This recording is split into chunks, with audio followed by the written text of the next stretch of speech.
Dear students, ఈరోజు మనం ఉభయచరాలలో సంతాలన పాలనను చూద్దాం.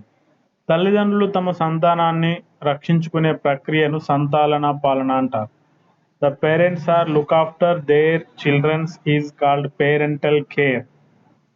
The parents are look after their childrens is called parental care.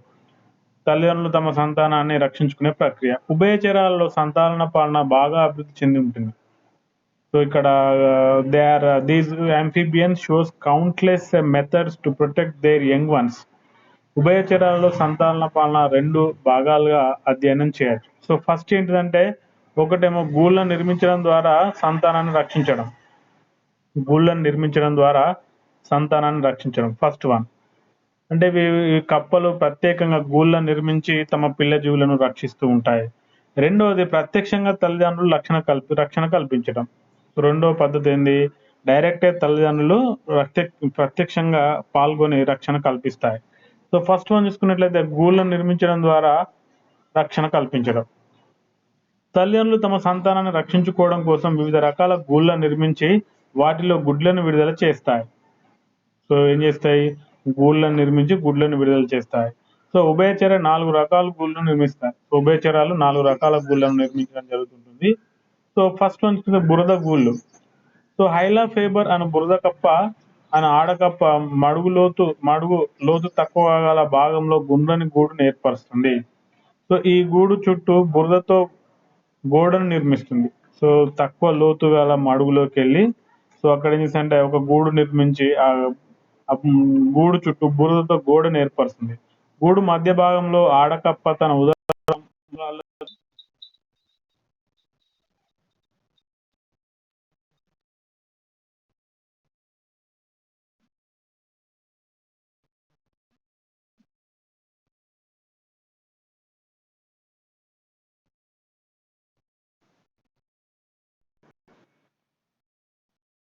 So ఇక్కడ ఆడకప్ప ఏం చేస్తుందంటే,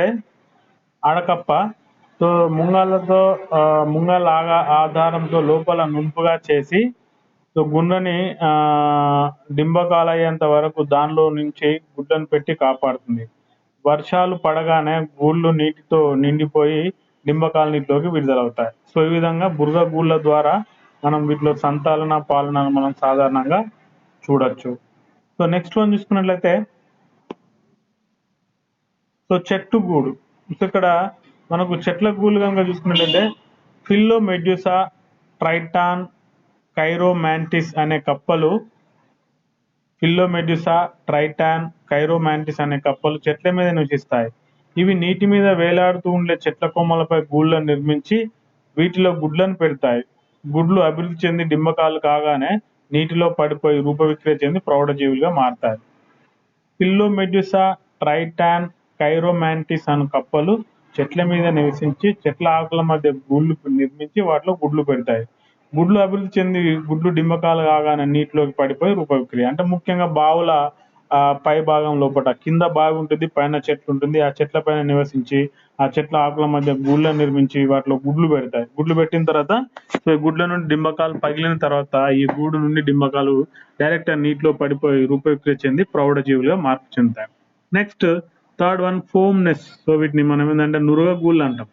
రాకోఫోరస్ కెల్జెల్లి అని జపాన్ చెందిన కప్ప నీటి గుంట అంచుకు సమీపంలో రంధ్రాలు చేసి వాటిలో గుడ్లను విడుదల చేస్తుంది. రాకోఫోరస్ కెల్జెల్లి అను జపాన్ చెందిన కప్ప నీటి గుంట అంచుకు సమీపంలో రంధ్రాలు చేసి వాటిలో గుడ్లను విడుదల చేస్తుంది. గుడ్లు పెట్టిన తర్వాత ఆడకప్ప నురగ లాంటి పదార్థాన్ని స్రవించి రంధ్రాలను మూసివేస్తుంది. ఈ గుడ్లు పొదగబడిన తర్వాత డింబకాలు ఏర్పడి నీటిలోకి చేరుతాయి. లెప్టోడాక్టైలస్ మిస్టిసినస్ అను దక్షిణ అమెరికా కప్ప కూడా ఇదే రకంగా గుడ్లను రక్షిస్తుంది. సో నురగ గూళ్ళు ముఖ్యంగా రాకోఫోరస్ కెల్జెల్లి, లెప్టోడాక్టైలస్ మిస్టిసినస్. సో ఈ రెండు కూడా నురగ గూళ్ళను ఏర్పరుస్తాయి. నెక్స్ట్ జిగట సంచులు. సో ఇక్కడ జిగట సంచులు కనుక చూసుకున్నట్లయితే ఫ్రినిక్సాలిస్ బైరాల్, సాలమాన్రెల్లా కేసర్లింగి అనే కప్పలు సాసరాకృతిలో ఉండే పారదర్శకమైన జిగట వంటి సంచులను స్రవించి వాటిలో గుడ్లను విడుదల చేస్తుంది. ఈ సంచులను నీటి మొక్కల ఆకులకు అంటిస్తాయి. ఇక్కడ ఏంటంటే జిగట సంచులు అనేవి ఏర్పాటు చేసి వాటిలో గుడ్లు పెడతాయి. ఇవి ఏం చేస్తాయి, నీటి మొక్కలకు అంటిస్తాయి. సో ఈ విధంగా జీవులు గుడ్లను పెట్టి రక్షించుకోవడం, అంటే గూళ్ళను పెట్టి రక్షించుకోవడం. నెక్స్ట్ రెండోది ప్రత్యక్షంగా తల్లిదండ్రులు రక్షణ కల్పించడం. ప్రత్యక్షంగా తల్లిదండ్రులు రక్షణ కల్పించడం. డెస్మోగాథస్ ఫ్యూకస్ అనే యురోడోలా జీవి మెడ చుట్టూ గుడ్లను ఉంచుకొని రక్షిస్తుంది. డెస్మోగ్నాథస్ ఫ్యూకస్ అనే యురోడోలా జీవి మెడ చుట్టూ గుడ్లను ఉంచుకొని రక్షిస్తుంది. నెక్స్ట్ రెండోది ఫిల్లోబేటిస్ డెండ్రోబేటిస్ దక్షిణ అమెరికా అనే కప్పలు డింబకాలను తమ వీపుపై ఉంచుకొని రక్షిస్తాయి. అంతేకాకుండా ఒక చోటు నుండి మరొక చోటుకు తీసుకెళ్తాయి. ఇక్కడ నుండి డెండ్రోబేటిస్ ఫిల్లోబేటిస్ అనే కప్పలు డింబకాలను తమ వీపుపై ఉంచుకొని రక్షిస్తాయి. అంతేకాకుండా అవి ఒక చోటు నుండి మరొక చోటుకి తీసుకెళ్తాయి ప్రొటెక్షన్ కోసం. నెక్స్ట్ ఫ్రాన్స్, ఇటలీకి చెందిన అలైటిస్ అబ్స్ట్రక్టికన్స్ దీన్ని మంత్రసాని కప్ప లేదా మిడ్ వైఫ్ టోడ్ అంటారు. సో ఫ్రాన్స్ కు ఇటలీకి చెందిన అలైటిస్ అబ్స్ట్రక్టికన్స్ దీన్ని మంత్రసాని కప్ప అంటారు. ఇది ఆసక్తికరమైన సంతాలన పాలన ప్రదర్శిస్తుంది. సో అలైటిస్ కు మంత్రసాని కప్ప అనే పేరు రావడానికి కారణం ఆసక్తికరమైన సంపర్క విధానం. గుడ్ల సంరక్షణ భారాన్ని పురుషజీవి స్వీకరించడం వలన నేలపై ఒక స్త్రీజీవికి అనేక పురుషజీవులు చుట్టుముడతాయి. కానీ ఒక పురుషజీవి మాత్రమే స్త్రీజీవిని ఆక్రమించి గుడ్లు విడుదల చేసే విధంగా అవస్కరాన్ని ప్రేరేపిస్తుంది. ఫలితంగా ఆడజీవి పసుపు రంగులో పెద్దగా ఉన్న అనేక అండాలను గుత్తులుగా విడుదల చేస్తుంది. ఈ గుడ్లు పురుషజీవి చర్మాంగాల మధ్య అతుక్కుంటాయి. గుడ్లు పగిలి లార్వాలు ఏర్పడే వరకు పురుషజీవి గుడ్లను మోస్తూనే ఉంటుంది. అంటే గుడ్లు విడుదల చేసేదేమో ఆడకప్ప, కానీ ప్రొటెక్ట్ చేసేది మాత్రం మగ కప్ప. సో కాబట్టి ఈ ఎలైటిస్ ను మనం ఏమంటే మంత్రసాని కప్ప, మిడ్ వైఫ్ టోడ్ గా చెప్తాం. సో నెక్స్ట్ ఇది పైసా.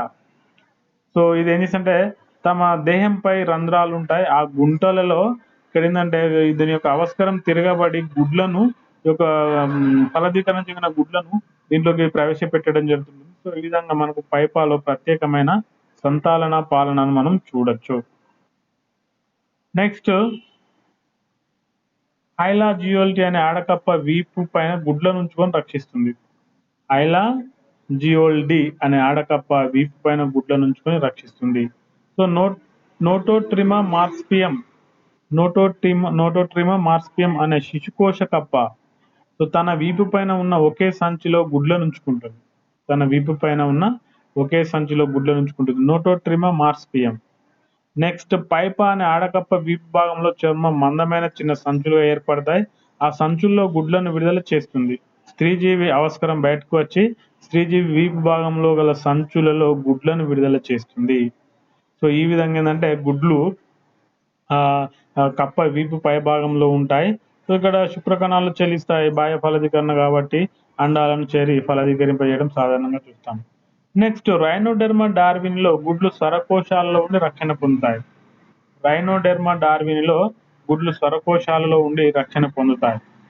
నెక్స్ట్ హైలాంబేటిస్ కప్ప లార్వాలు ఏర్పడే వరకు గుడ్లను తన నోట్లో ఉంచుకొని రక్షణ కల్పిస్తుంది.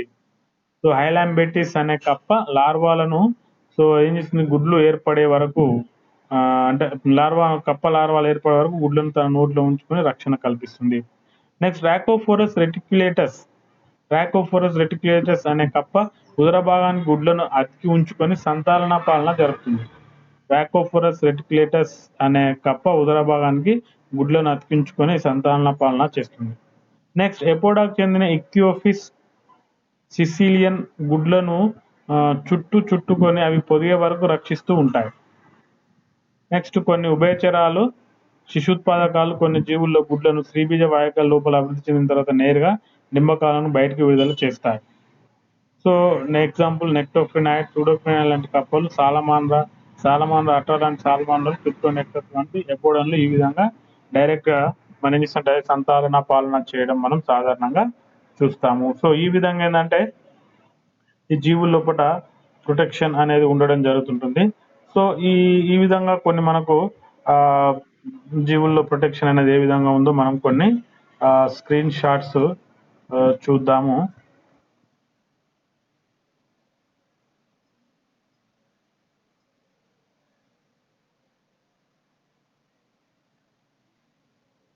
సో ఇక్కడ కనుక చూసుకున్నట్లయితే సెలెక్షన్ సైట్ గుడ్లను పెట్టడానికి కప్పలు ఏం చేస్తాయంటే కొన్ని ప్రత్యేకమైన అందరు వినబడుతుందా? Hello, are you following? Okay. Right. So, ఇక్కడ చూడండి మనకు కప్పలు ఒక్కొక్కటి ఒక్కొక్క రకమైన ప్రత్యేకమైన పద్ధతుల ద్వారా ఇవి మెయింటైన్ చేయడం జరుగుతుంటుంది. సో, ఫస్ట్ ఈ సెలక్షన్ సైట్ అవి ఏం చేస్తాయంటే సైట్‌ను సెలక్షన్ చేసుకొని సో, అవి మన నెక్స్ట్‌లో ఆకుల పైన గాని, మిగతా వాటి పైన గాని గుడ్లను పెట్టడం జరుగుతుంది. Next depending eggs and territories. So, మనకిక్కడ మనకు ఈ యొక్క రాకోఫోరస్ కెల్జిల్ లాంటి బురద లోపట గూళ్ళు చేస్తాయి. ఇది బురద అనుకున్నట్లయితే సో దీంట్లో లోపట గూళ్ళు చేసి దీని లోపట భాగంలో ఫిమేల్ ఉంటుంది. ఆ మేల్ వీటిని రక్షించడం జరుగుతుంటుంది. ఇక్కడ ఫిమేల్ ఇక్కడ ఉండి మేల్ రక్షించడం జరుగుతుంటుంది. సో ఆ విధంగా ఇక్కడ టెరిటోరియల్ ప్రొటెక్షన్ అనేది మనం సాధారణంగా వీటి లోపట చూస్తాం. సో నెక్స్ట్ ఇక్కడ ఫోమ్ నెస్ట్ ఏర్పాటు చేయడం. మనం ఇంతకుముందు చెప్పుకున్నాం కదా. సో ఇక్కడ ఈ యొక్క కప్పలు చెరువులకు, తటాకాలకు, బావులకు దగ్గరగా ఆ రంధ్రాలలో ఫోమ్ నురగను ఏర్పాటు చేసి వాటిలో ప్రొటెక్షన్ చేయడం మనం ఈ విధంగా డయాగ్రామికల్ గా ఈ విధంగా చూడొచ్చు. సో ఇవి మనకు ఫోమ్. సో చూడండి కప్పల లోపల ఇక్కడ ఫోమ్ కనిపిస్తుంటుంది. ఇక్కడ కూడా కప్పల లోపల ఫోమ్ నురగ ఉండడం జరుగుతుంటుంది. నెక్స్ట్ ఆ తర్వాత కనుక చూసుకున్నట్లయితే so mud nest. So next tree nest, బురదల్లో ఏంటి గూడు అల్లడం. నెక్స్ట్ ఆకుల్లో గూడు అల్లడం. సో నెక్స్ట్ ఇక్కడ మనం చూసుకున్నట్లయితే ముఖ్యంగా సో ఫిల్లో మెడ్యూజా, సౌత్ అమెరికన్ స్పీసీస్. ఫిల్లో మెడ్యూజాలు ఏం చేసినాయంటే ఆకుల్లో ఇవేం చేసినాయి గూళ్ళు కట్టడం మనం సాధారణంగా చూస్తాం. ఆకుల్లో గూళ్ళు కట్టడం చూసినట్లయితే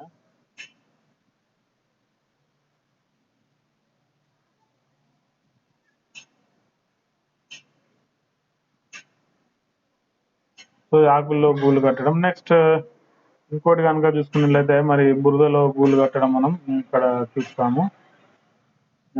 బురదలో గూళ్ళు కట్టడం.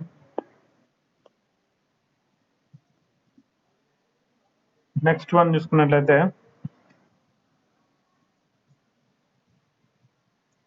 So benefit of parental care, it is important for survival of young one. So చూడండి ఇప్పుడు అలైటిస్ ఇంతకుముందు చెప్పుకున్న మంత్రసాని కప్ప ఈ విధంగా మరి పిల్ల జీవులను రక్షించడం జరుగుతుంటుంది. ఈ విధంగా మంత్రసాని కప్ప గుడ్లను మగకప్ప ఆడకప్ప గుడ్లు పెడితే మగకప్ప ఆ గుడ్లను తీసుకొని తమ చర్మాంగాల మధ్య ఉంచుకొని ప్రొటెక్ట్ చేయడం జరుగుతుంటుంది. సో నెక్స్ట్ వన్ చూసుకున్నట్లయితే సో వివిధ రకాల జీవులు ప్రత్యక్షంగా పాల్గొని అవి ఏం చేస్తాయని కనుక చూసుకున్నట్లయితే ఇక్కడ పిల్ల జీవులను రక్షించుకోవడం మనం సాధారణంగా చూస్తాము. సో చూడండి ఇక్కడ మనకు ఇక్తియోఫిస్. సో ఇది ఇక్తియోఫిస్. సో గుడ్లను చుట్టుకొని అది రక్షించడం జరుగుతుంటుంది, గుడ్లను చుట్టుకొని. నెక్స్ట్ ఇంకోటి సెకండ్ బీ కనుక చూసుకుంటే ఇంతకుముందు పేరెంట్స్ పిల్ల జీవులను దేహం పైన ఉంచుకొని ప్రొటెక్ట్ చేయడం మనం చూస్తున్నాము. తర్వాత డెస్మోగ్నాథస్ ఇది. నెక్స్ట్ ఇది అలైటిస్ మంత్రసాని కప్ప. సో ఇక్కడ తమ యొక్క దేహం పైన రంధ్రాలు ఏర్పడుతుంటాయి. పైపా, ఇది పైపా. సో నెక్స్ట్ ఎఫ్ కనుక చూసుకుంటే దీని యొక్క దేహం లోపల ఎగ్స్ ఉండి మనకు ఈ యొక్క ప్రొటెక్షన్ అనేది మనం సాధారణంగా చూస్తున్నాము.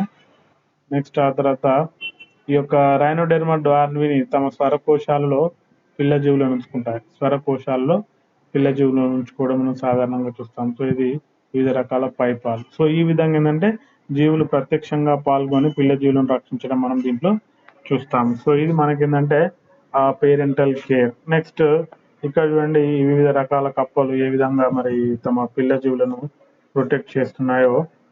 సో ఇది ఇంతకుముందు చెప్పుకున్న మిడ్ వైఫ్ రోడ్. చూడండి వివిధ రకాలుగా పిల్ల జీవులను రక్షించడం మనం ఈ యొక్క కప్పల్లో చూడొచ్చు. సో చాలా డిఫరెంట్ మెకానిజంను ఈ యొక్క కప్పలు పిల్ల జీవులను రక్షించడానికి ఫాలో కావడం జరుగుతుంటుంది.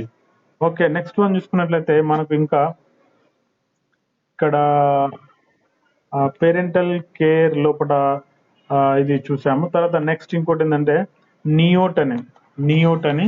సో దీనిని మనం ఏంటంటే పీడోజెన్సిస్ లేదా శాపక జననంగా చెప్తాం. పీడోజెన్సిస్ లేదా శాపక జననం చెప్తాం. ప్రత్యుత్పత్తి అనేది జంతువులో ఉండే సాధారణ లక్షణం. ఒక ప్రౌఢజీవి దశకు చేరుకున్న తర్వాత ప్రత్యుత్పత్తిని ప్రారంభిస్తాయి. కానీ కొన్ని జంతువులు డింబక దశలో ఉన్నప్పుడే ప్రత్యుత్పత్తిని ప్రారంభిస్తాయి. సో ప్రత్యుత్పత్తి అంటే ఏంది? ప్రతి జీవి తనలాంటి జీవిని ఉత్పత్తి చేయడాన్ని ప్రత్యుత్పత్తి లేదా రీప్రొడక్షన్ అంటాం. సో ఈ రిప్రొడక్షన్ లో ఏవి పాల్గొంటాయి? అడల్ట్స్, ప్రౌఢ జీవులు పాల్గొంటాయి. మనము సాధారణంగా ఈ యొక్క రిప్రొడక్షన్ లో ఎట్లా ఉంటుందని కనుక చూసుకున్నట్లయితే, సో ఇక్కడ రిప్రొడక్షన్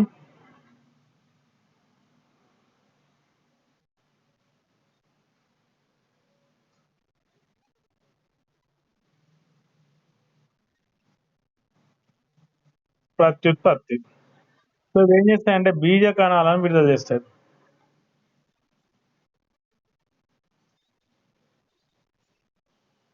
ఇవి ప్రౌఢ జీవులు.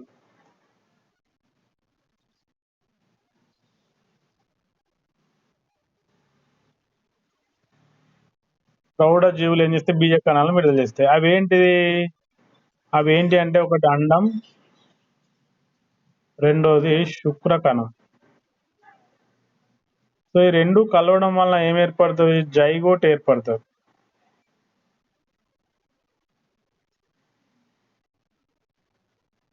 వీటి నుండి పిల్ల జీవులు వస్తాయి. అమ్మా ఎవరు అన్మ్యూట్ చేయాలి. పిల్ల జీవులు వస్తాయి. సో ఇది మనకు ప్రతి ఫెనామినా. దీంట్లో పాల్గొని ఏంటి? ప్రౌఢ జీవులు. అయితే ఇక్కడ ఏం జరుగుతుందంటే మనకు ఆ, మ్, కొన్ని జంతువులు డింబక దశలో ఉన్నప్పుడే ప్రత్యుత్పత్తిని ప్రారంభిస్తాయి. ముఖ్యంగా ఈ యొక్క ఉభయచర విభాగానికి చెందిన జీవులు నీటిలో అయోడిన్ లోపించినప్పుడు థైరాక్సిన్ అనే హార్మోన్ ఉత్పత్తి చేసుకోలేక అవి ప్రౌఢ జీవులుగా మారలేవు. సో అప్పుడు ఏం చేస్తే డింబకాలే వాటిలో లైంగిక అవయవాలు అభివృద్ధి చెందుతాయి. సో ఈ ప్రక్రియ మనం సాధారణంగా దీంట్లో చూడొచ్చు. డింబకం రూపురేఖలు చెందకుండా డింబక దశ దీర్ఘకాలికంగా సాగడాన్ని నియోట్ అని అంటాం. డింబకం రూపవిక్రియ చెందకుండా డింబకం దీర్ఘకాలంగా సాగడాన్ని మనం ఏమంటాం? నియోటనిగా చెప్పడం జరుగుతుంటుంది. సో ఈ నియోటని అనేది ముఖ్యంగా మనకు ఎట్లా ఉంది అంటే, సో డింబకం దీర్ఘకాలంగా కొనసాగుతుంది. ఈ ప్రక్రియ వలన డింబకం ప్రౌఢ దశకు చేరముందే ప్రత్యుత్పత్తి అవయవాలు అభివృద్ధి చెందుతాయి. సో కొన్ని సందర్భాల్లో డింబకం డింబదశలో ఉన్నప్పుడే ప్రత్యుత్పత్తి జరుపుకోవడం ప్రారంభిస్తుంది. దీనినే పీడోజెన్సిస్ అంటారు. సో ఇక్కడ డింబకం దీర్ఘకాలం కొనసాగుతేనేమో నియోటని.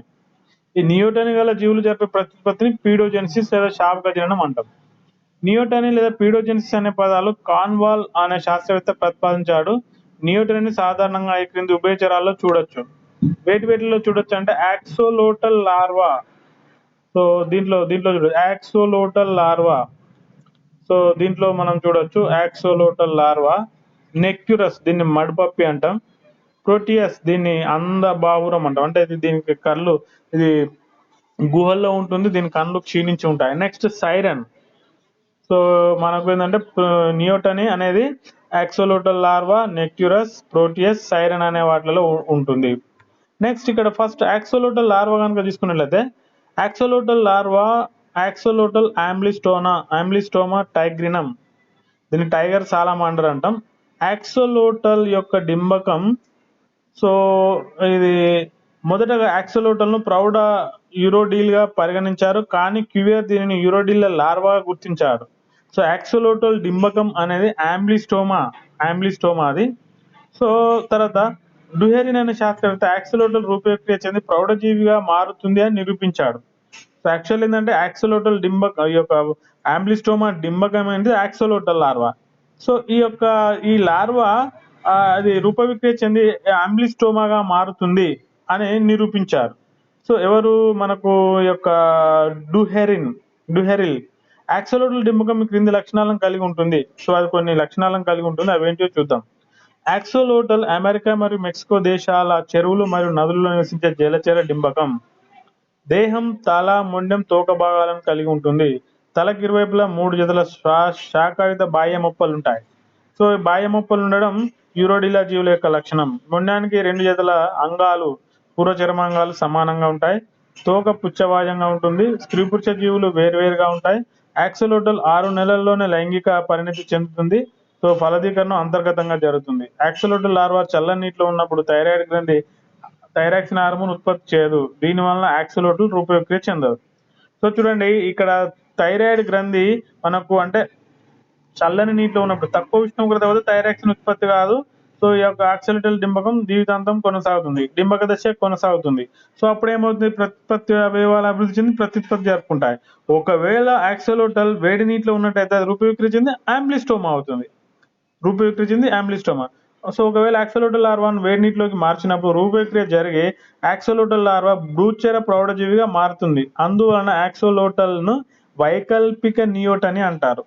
యాక్సిలోటల్ నియోటని వైకల్పిక నియోటని అంటే ఏంది, చల్లని నీటిలో ఉన్నప్పుడేమో రూపవిక్రియ చెందదు, వేడి నీటిలో ఉన్నప్పుడు రూపవిక్రియ చెంది ఏమవుతుంది, యాంబ్లిస్టోమా వస్తుంది. సో ఈ ప్రక్రియను మనం ఏంటంటే వైకల్పిక నియోటనిగా చెప్పడం జరుగుతుంటుంది. నెక్స్ట్ వన్ చూసుకున్నట్లయితే, so this is so axolotl larva, బాహ్య మొప్పలు, పూర్వచర వంగాలు, పుచ్చవాజం.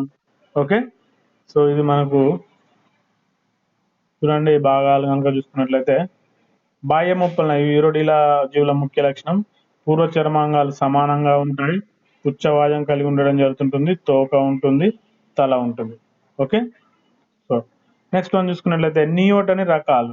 సాధారణంగా నియోటని కొన్ని రకాలుగా విభజించడం జరిగింది. ఒకటి సంపూర్ణ నియోటని, పాక్షిక నియోటని, శాశ్వత నియోటని, అవైకల్పిక నియోటని, వైకల్పిక నియోటని, కృత్రిమ నియోటని. ఫస్ట్ వన్ సంపూర్ణ నియోటని. సో ఇక్కడ మనకు సంపూర్ణ నియోటనిలో డింబకం ప్రౌఢజీవి లాగానే లైంగిక పరిణతి చెంది ప్రజననం జరుగుతుంది. సో సంపూర్ణ నియోటన్ లోపల డింబకం లాగే ప్రౌఢజీవి అంటే డింబకం ప్రౌఢజీవి లాగే లైంగిక పరిణతి చెంది ప్రజననం జరుపుతుంది. So example axolotls, Necturus, Proteus, Siren. పాక్షిక నియోటన్. సో పాక్షిక నియోటన్లో డింబకం లైంగిక పరిణతి చెందుతుంది కానీ ప్రజననం జరపదు. పాక్షిక నియోటన్లో డింబకం లైంగిక పరిణతి చెందుతుంది కానీ ప్రజననం జరపదు. బ్యూఫో, హైలా, రానా లాంటి కప్ప డింబకాలు. సో ఇది మనం ప్రకృతిలో అప్పుడప్పుడు చూడొచ్చు. నెక్స్ట్ శాశ్వత నియోటని. శాశ్వత నియోటన్లో ప్రౌఢజీవిలో డింబక లక్షణాలు ఉంటాయి. డింబక లక్షణాలు ఆయన మొప్పలు, పూర్వాంగాలు, క్షీణించిన నేత్రాలు ప్రౌఢజీవిలో ఉంటాయి. For example Proteus, Necturus, Siren. So ఇక్కడ మనం శాశ్వత నియోటని చూడొచ్చు. అవైకల్పిక నియోటని. కొన్ని జంతువులలో నియోటని అనేది ఒక నియమం, రూపవిక్రియ అనేది జరగదు. ఈ రకమైన నియమాన్ని అవైకల్పిక నియోటని అంటారు. సో శాశ్వత నియోటని, అవైకల్పిక నియోటని. మళ్ళీ నెక్టరస్, ప్రోటియస్, సైరన్. వైకల్పిక నియోటని. కొన్ని సందర్భాల్లో నియోటనిలో జీవి ఉండదు. కొన్నిసార్లు జంతువులు రూపవిక్రియకు లోనై వాటి డింబక లక్షణాలు కోల్పోయి ప్రౌఢజీవిగా మారుతాయి. ఫర్ ఎగ్జాంపుల్ యాక్సోలోటల్ ఇటువంటి లక్షణాలను ప్రదర్శించడం జరుగుతుంటుంది. నెక్స్ట్ కృత్రిమ నియోటని. ప్రయోగశాలలో రూపవిక్రియ నిరోధించి నియోటని ప్రేరేపించడానికి కృత్రిమ నియోటని అంటారు. కృత్రిమ నియోటని పీయూష గ్రంథి లేదా థైరాయిడ్ గ్రంథిని తొలగించడం ద్వారా మనకేంటంటే కృత్రిమ నియోటని ప్రేరేపించవచ్చు. తోడ్లు, కప్పలు. సో ఈ విధంగా మనం ఏంటంటే కృత్రిమ నియోటని కూడా ఈ వీటిలో కల్పించవచ్చు. నెక్స్ట్ ఇక్కడ ఏంటంటే మరి నియోటనికి అవసరమయ్యే కారకాలు. సో సాధారణంగా డింబకం రూపవిక్రియ చెంది ప్రౌఢజీవిగా కావాలి. సో ఆ డింబకం రూపవిక్రియ చెంది ప్రౌఢజీవి ఏర్పడతలేదంటే ఏంది, ఏదో ఒక హార్మోన్ కానీ లేదా ఇంకేదైనా కారకం కానీ దాని మీద పని చేయాల్సి ఉంటుంది. సో ఆ విధంగా మనకేంటంటే ఏ కారకాలు పనిచేస్తాయో చూద్దాం. సో రూపవిక్రియలో కొన్ని గ్రంథులు పాల్గొంటాయి. ఆ గ్రంథులు ఈ క్రింది విధంగా ఉంటాయి. ఫస్ట్ పీయూష గ్రంథి. దీనిని పిట్యూటరీ గ్లాండ్ అంటారు. పీయూష గ్రంథి థైరాయిడ్ స్టిమ్యులేటింగ్ హార్మోన్ స్రవిస్తుంది. ఈ హార్మోన్ థైరాయిడ్ గ్రంథిని ప్రేరేపించి దాని నుంచి థైరాక్సిన్ అనే హార్మోన్ ను ఉత్పత్తి అయ్యేటట్లు చేస్తుంది. మీకు తెలుసు కదా, థైరాయిడ్ గ్రంథి థైరాయిడ్ స్టిమ్యులేటింగ్ హార్మోన్ అనే హార్మోన్ ఉత్పత్తి చేయాలి. ఈ హార్మోన్ థైరాయిడ్ గ్రంథిపై పనిచేసి థైరాక్సిన్ ఉత్పత్తిని ప్రేరేపిస్తుంది. ఈ థైరాక్సిన్ హార్మోన్ రూపవిక్రియను ప్రేరేపిస్తుంది. ఓకే, సో ఈ థైరాక్సిన్ హార్మోన్ ఏం చేయాలి, రూపవిక్రియను ప్రేరేపిస్తుంది. థైరాయిడ్ స్టిమ్యులేటింగ్ హార్మోన్ తక్కువ ఉత్పత్తి అయినప్పుడు థైరాయిడ్ గ్రంథి రూపవిక్రియను ప్రేరేపించకుండా నిరోధిస్తుంది.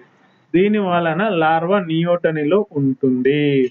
ఇక్కడ పీయూష గ్రంథి ఏ విధంగా రూపవిక్రియలో పాల్గొంటుంది, పీయూష గ్రంథి TSH అనే హార్మోన్ ను విడుదల చేస్తుంది. ఈ హార్మోన్ థైరాయిడ్ గ్రంథిపై పనిచేస్తుంది.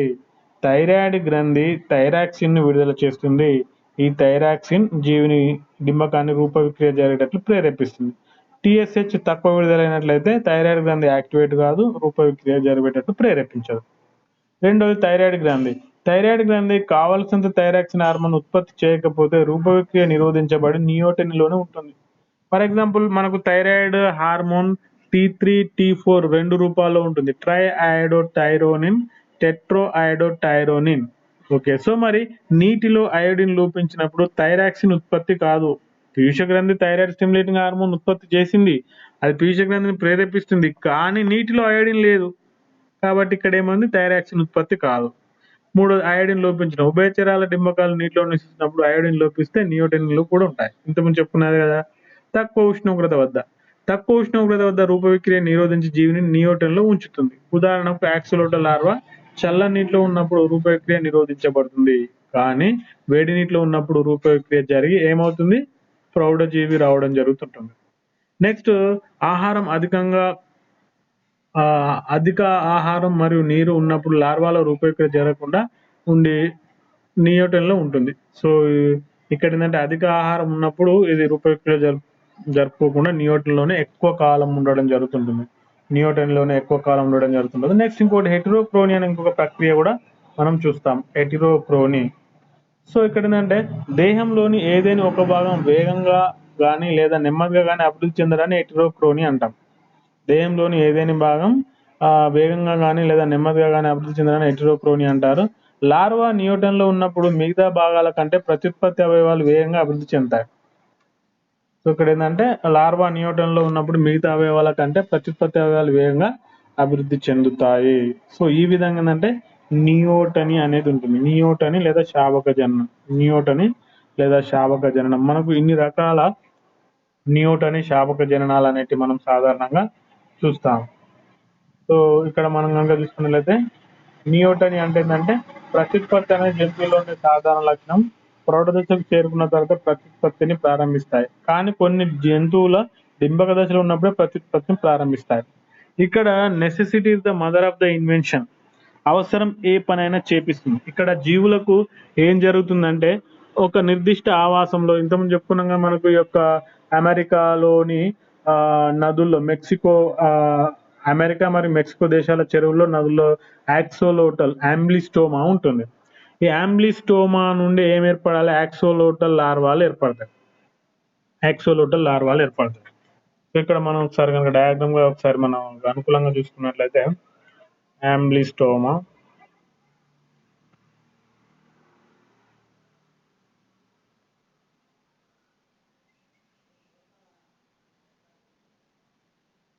యాక్సోలోటల్. సో ఇది నియోటని చేయడానికి గల కారణం ఏంది?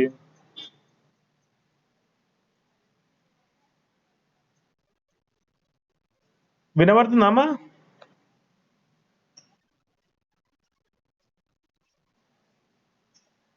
స్క్రీన్ మీద రావట్లేదా? ఓకే. సో ఇక్కడ ఏంటంటే ఇప్పుడు మీకు నియోటన్ లేదా పీడోజెన్సిస్ అని కనిపించట్లేదా?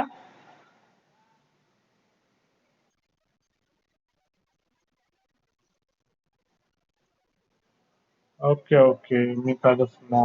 సో ఇక్కడ ఏంటంటే మనకు ఇక్కడ యాక్సోలోటల్ లేదా ఆంబ్లిస్టోమా డింబకం. ఇప్పుడు మీకు ఎట్లా, ఒక్క నిమిషం ఆగండి, మళ్ళీ స్క్రీన్ షేర్ చేస్తాను.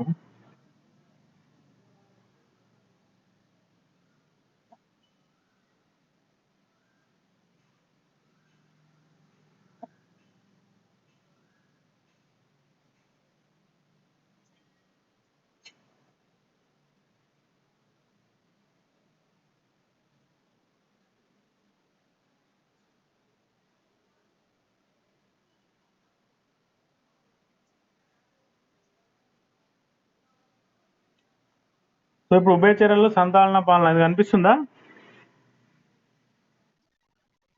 ఓకే. సో ఇప్పుడు ఉభయచరాల్లో సంతాన పాలన ఏంటంటే మనకు ఇప్పుడు గూళ్ళు నిర్మించడం ద్వారా కృత్రిమంగా ప్రత్యక్షంగా తల్లిదండ్రులు పార్టిసిపేట్. సంతాన పాలన వరకు విన్నరా? నియోటన్ విన్నరామా? ఓకే, విన్నర్ కానీ మీరు జూలే, కనిపించలే, మీకు ఐడియా రాలేదు. ఓకే. సో ఇక్కడ ఏంటంటే మనకు ఇక్కడ ఈ యాక్సోలోటల్ డింబకం ఉంటుందమ్మా. ఈ యాక్సోలోటల్ డింబకం ఏం చేస్తుందని కనుక చూసుకున్నట్లయితే ముఖ్యంగా నీటిలో అయోడిన్ లోపించినప్పుడు అది రూపవిక్రియ జరుపుకోకుండా ఏమవుతుందంటే అట్లనే ఉండిపోతుంది. అలా ఉండిపోవడానికి గల కారణం ఏంటంటే తక్కువ ఉష్ణోగ్రత వద్ద కావచ్చు,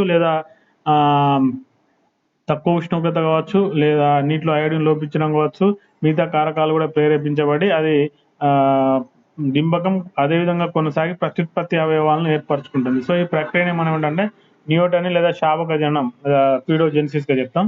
అంటే డింబకం ఎక్కువ కాలం కొనసాగడాన్ని నియోటనీ అని, డింబకం రూపవిక్రియలో పాల్గొనకుండా ఉండడాన్ని నియోటనీ అంటాం. సో డింబకము ప్రత్యుత్పత్తి అవయవాలను ఏర్పరచుకొని ప్రత్యుత్పత్తి జరుపుకోవడాన్ని మనం పీడోజెనిసిస్ లేదా శావక జననం అంటాం. పీడోజెనిసిస్ లేదా శావక జననం అంటాం.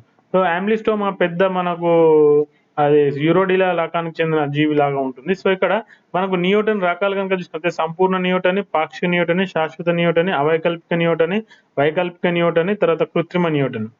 సో సంపూర్ణ నియోటన్లో డింబకం ప్రౌఢజీవి లాగానే లైంగిక పరిణతి చెంది ప్రజననం జరుపుకుంటుంది.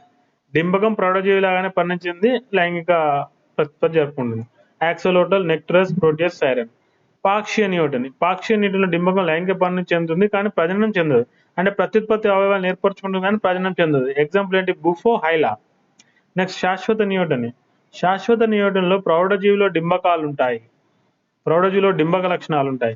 డింబ లక్షణాలైన మొప్పలు, పూర్వాంగాలు, క్షీణించిన నేత్రాలు ప్రౌఢజీవిలో ఉంటాయి. అంటే ఏంటంటే శాశ్వత నియోటనీ ఇక ప్రౌఢజీవిలో డింబక లక్షణాలు ఉంటాయి. Example Proteus, Necturus, Siren. అవికల్పిక పరాన్నజీవి కొన్ని జంతువుల్లో నియోటనీ అనేది నియమం.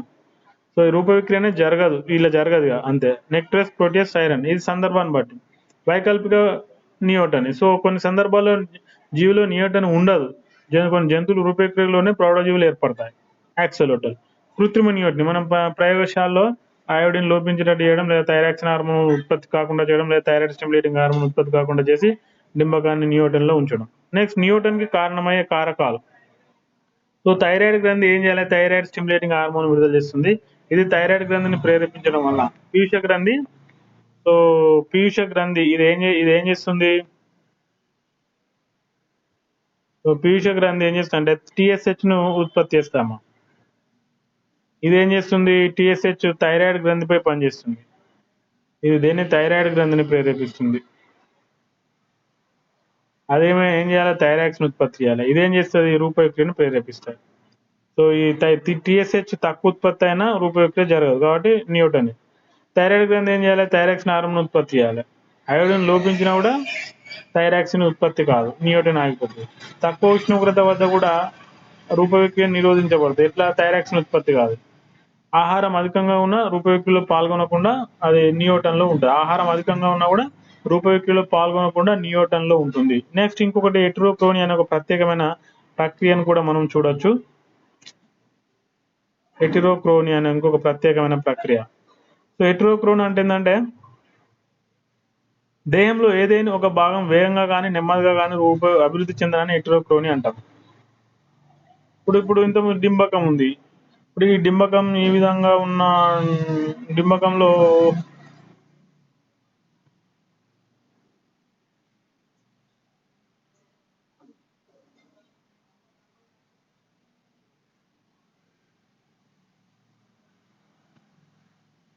సో బాహ్య మొప్పలు ఈ విధంగా ఉన్నాయి.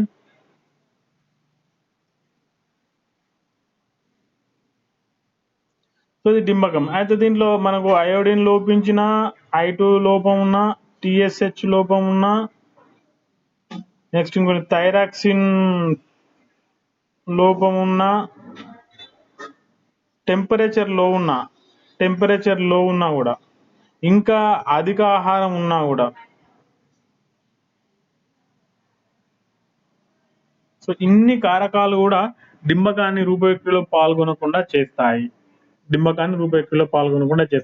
సరే డింబకం రూపవిక్రియలో పాల్గొనే మరి అది బ్రతకాలి కదా. అప్పుడు ఏం చేస్తుంది? ప్రత్యుత్పత్తి అవయవాలు డెవలప్ అవుతాయి. సో ప్రత్యుత్పత్తి అవయవాలు డెవలప్ అయ్యి ఏం చేస్తాయి? అది స్త్రీ జీవులు అయితే అండాలు, ఆడజీవులు అయితే శుక్రకణాలను విడుదల చేసి సో సంయుక్త బీజాలు ఏర్పడతాయి. దాంతో ప్రౌఢజీవులు వచ్చేస్తాయి. చూడండి, ఆంబ్లియోస్టోమా ఏం పనిచేస్తుందో యాక్సోలోటల్ కూడా పనిచేస్తుంది. అంటే జీవి బ్రతకడానికి ఇది ఒక ప్రత్యామ్నాయ మార్గం. అందుకనే necessity the mother of the invention. అవసరం ఏ పనైనా చేస్తుంది. మరి డింబకాలు బ్రతుకుతాయి. ఫుల్ ఎకలాజికల్ నిచ్చేసి బ్రతకడానికి ఆవాసం ఉంది, నీరు ఉంది. మరి సర్వైవ్ కావాలి కదా. సర్వైవ్ కావాలంటే మరి ఏం చేయాలి? రూపవిక్రియ జరగాలి. కానీ రూపవిక్రియ జరగట్లేదు. ఎందుకు జరగట్లేదు? నీటిలో అయోడిన్ లేదు, లేదా వాతావరణం చల్లగా ఉంది, లేదా అధిక ఆహారం ఉంది. అప్పుడు ఈ డింబకమే కంటిన్యూషన్ అయ్యి ఆ తర్వాత ఏం చేస్తుంది ప్రత్యుత్పత్తిలో పాల్గొనడం, బీజకోశాలను అభివృద్ధి చేసుకోవడం, బీజకోశాలు బీజ కణాలను ఇవ్వడం, ప్రత్యుత్పత్తి జరుపుకోవడం. సో బీజ కణాలు అండాన్ని శుక్రకణం వచ్చి అంటే అది ప్రౌఢజీవి కావడం అవుతుంది. సో ఈ విధంగా మనకి ఏంటంటే నియోటనీ లేదా పీడోజెన్సిస్ ఉంటుంది. So neoteny or paedogenesis in amphibians. Okay, so ఇది మనకు సిలెంట్రేటాలో నియోటనీ లేదా పీడోజెన్సిస్. ఓకే, ఇప్పుడు నేను డయాగ్రామ్ వేసినట్టు కనిపించిందమ్మా? ఆమ్లిస్టోమా డింబకం, యాక్సిలోటల్ లార్వా కనిపిస్తుందా? హలో, కనిపిస్తుందా? ఓకే ఓకే, డౌట్లు ఉన్నాయా ఏమన్నా? డౌట్లు ఉన్నాయమ్మా?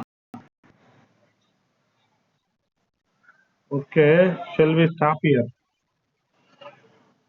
అమ్మా అసైన్మెంట్ నేను రేపు చెప్తాను ఏం అసైన్మెంట్ ఇస్తాను కదా. Okay okay, shall we stop here?